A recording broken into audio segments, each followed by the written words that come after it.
Hi there, welcome to this tutorial for the ukulele playlongs of Ordinary as recorded by Alex Warren. You can find the playlongs on the Uke Playlongs channel, and this tutorial appears both on the Uke Playlongs channel and my UkeStuff channel.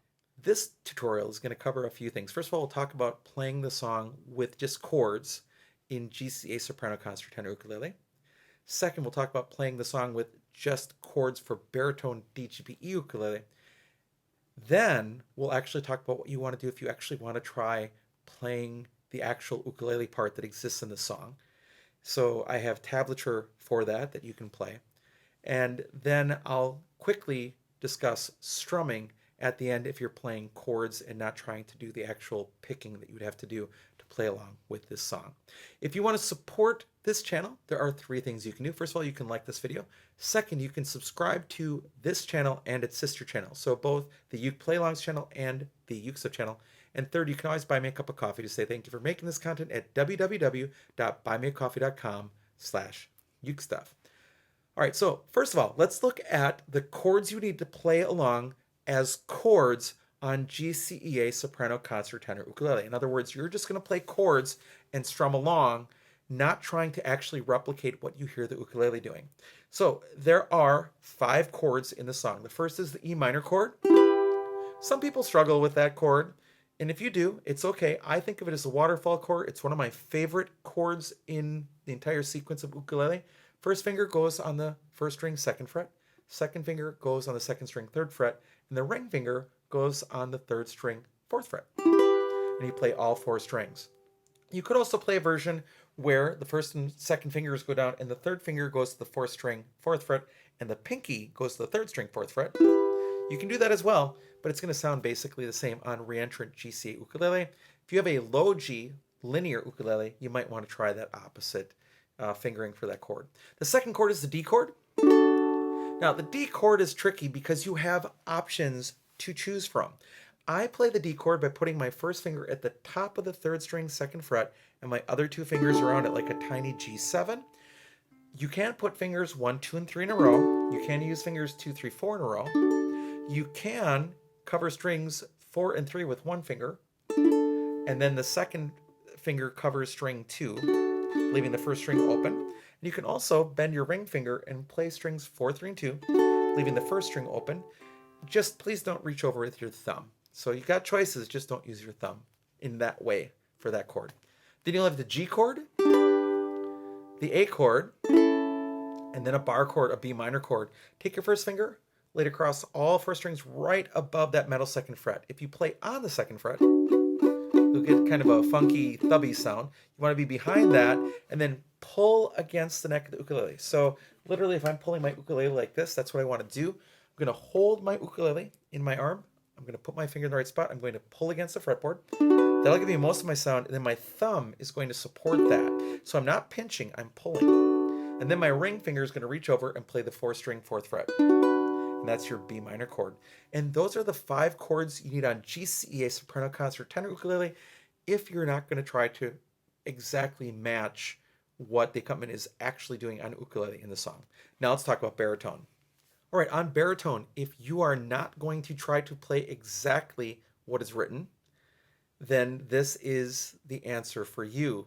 You would play these chords along with the song. You'd play an E minor chord, you'd play a D chord, you'd play a G chord, you'd play an A chord, and then a B minor chord. First finger goes on the 1st string, 2nd fret, 2nd finger goes on the 2nd string, 3rd fret, ring finger goes on the 4th string, 4th fret, and then the pinky goes on the 3rd string, 4th fret. Your B minor chord. And those are the 5 chords you need to play ordinary as just chords along with the actual ukulele accompaniment of the song. Now let's get into actually playing the real song if that's what you're interested in doing. Now, if you want to play what you really hear, what's happening on this song, the tablature is written out in a video for you. So there is a separate tablature video for this song that shows you the actual tab that you need. Now, if you play GCEA soprano concert or tenor ukulele, you read the tablature as written. If you play baritone, you have to do something here. Because this was written for GCEA ukulele, you are going to need to use a capo, and you're going to need to make your instrument into a GCA instrument. So what you do is you would put your capo, and your capos are different. This one is the Nashville G7th. I really like this capo. You would put it at your 5th fret and cover all the strings. And then ideally, when you're attaching a capo, you retune afterwards because you're pulling down strings somewhat unnaturally, and you might need to retune to make sure you're good. So I'm going to tune this one up.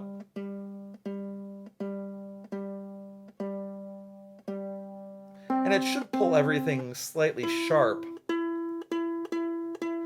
because you're adding more tension than your normal body can, your normal fingers can.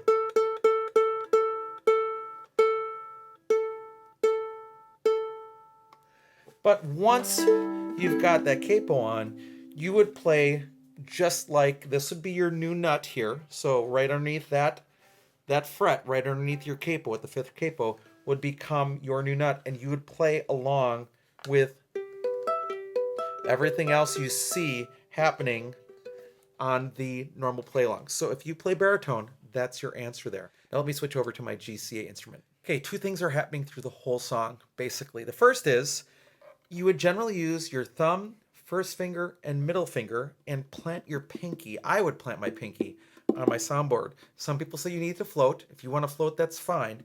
But then you would pick 3 2 1 3 2 1 3 2 1 3 2 1 3 2 1 3 2 1 3 2 1 3 2 1. Thumb is on 3, pointer finger is on 2, middle finger is on 1, and you would just go 3 2 1 3 2 1 3 2 1 3 2 1. And the biggest tip is, if that's what you're doing, I would practice that a whole lot just by yourself doing that. And if you notice, when I'm picking, I'm more over the sound hole rather than over the fretboard. There's just more room there. So normally I'm saying we're strumming up here where the body meets the neck, but when you're picking, you find yourself down here, probably closer to the fretboard if you can. But that's where you want to be picking, and you want to be practicing that. So once you have that mastered, then you can put the left hand in. So this has to keep going all the way through the song like a machine, pretty much. There are a couple times you stop, but that's it. Then the left hand has 5 different shapes to make here, and let me show you what they are. The first one is at the 7th fret. So what you do is you take your first finger and you bar strings 1, 2, and 3 at the 7th fret. Many ukuleles have a position marker at the 7th fret. Kamaka will only have 1 marker at the 7th fret. So if you have a kamaka, that's your 1 fret marker. And you would bar, so take your first finger, pull against the fretboard, and I got above the 7th fret, sorry. So pull against the fretboard, add your thumb for some support, and then you play 3, 2, 1. Now you get a trick here on you play 8 of those. 1, 2, 3, 2, 2, 3, 3, 2, 3, 4, 2, 3, 5, 2, 3, 6, 2, 3, 7, 2, 3, 8, 2, 3. But on the 7th one in these patterns, you go up to the 9th fret with the ring finger for 1 set. So that 7th set goes, and then back to, so you add it and you take it away. So if I can imitate this, that first sequence, and this is actually an E minor up there if you're curious, it would sound like this. 2, 3, 4, 5, 6, 7, 8. But then you're going to make a different bar chord at the 5th fret. So you're going to cover the 5th fret on the 1st and 2nd strings, and then reach over and play the 6th fret on the 3rd string. And this one goes, and guess what happens on the 7th? You put down your ring finger again. And then you're back to that 7 pattern again.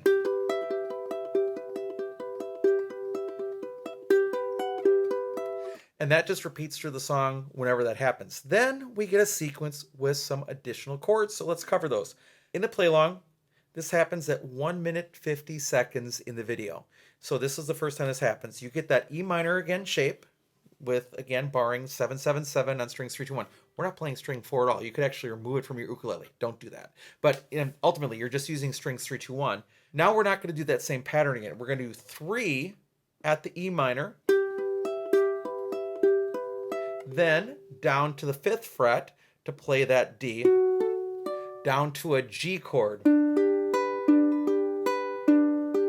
Move that G chord up to the 4th fret. Then, if you know the G minor shape, you're going to do that at the 5th fret, which becomes a B minor. Switch your fingers around to that G shape again at the 4th fret. Then that A chord 3 times. Then that D shape at the 5th fret. And then that pattern repeats again. So if you follow along with the tablature, those are the chords you need and where they slide around to make the whole song happen. Eventually you'll get it in the shapes if that's what you want, but the most important thing is to have that engine going on 3 2 1 3 2 1 3 2 1 3 2 1 so that you can switch around and add those notes that you need to or know where they all are. It's the same basic 5 chords that are in the whole strumming idea if you want to play just the chords only, but just where they actually happen up the neck on strings 3, 2, and 1. Finally, if you just want to strum, that's okay. Even though there really was an ukulele part here, and it's very clear what's happening, and we have a version if you want to play that. If you don't want to do that, you just want to play along with the chords, yes you can. There are 3 rules with strumming. Play the right chord at the right time, keep a steady beat or a steady tempo, and third, make sure that whatever you're doing matches with style of music. So if you're doing that, that's fine. You don't have to do the whole separated if you don't want to. You can play, and this is what I would suggest, just down strums. That will match very well with the music. Now, is it exactly what the ukulele plays? No. Does it matter? No. You're playing along, maybe singing along, having a good time with it. And if you later want to go back and learn the ukulele part, you certainly can.